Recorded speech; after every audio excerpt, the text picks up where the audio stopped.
think that this is actually one of the tricks of Shaitan, right? Which is, oh, stop developing yourself, oh, stop doing this because, you know, you might become arrogant and all this stuff.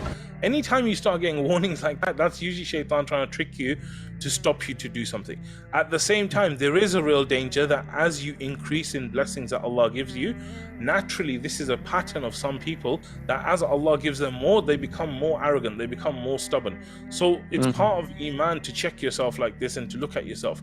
But I think what really transforms it is, what is the reason that you're doing this for? What is your intention? So imagine I'm like, you know what, like I'm gonna build my muscles so all the girls look at me and all the women are attracted to me, and that's the way, like that's a very different thing to, you know, I'm gonna build my muscles so that I can go out and I can help the ummah, and I'm gonna work doing this and I'm gonna do that.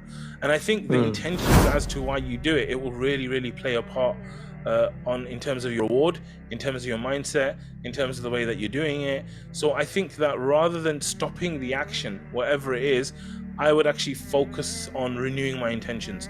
Because the truth is that you could do something which is extremely arrogant, but it's not actually seen like that by Allah because of the reasons you're doing.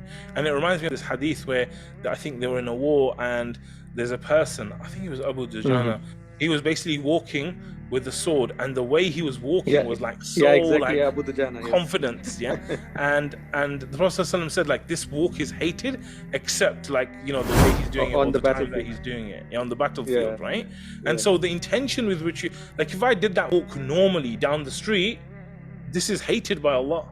But because I was doing it for the sake of Allah in a battle, it's seen completely different. So I think with a lot of these kind of issues that come in our mind, these thoughts about arrogance and this and that, it's good. It's like an alarm. It's like a bell that's saying, hey, you know, is there something you need to check yourself here on?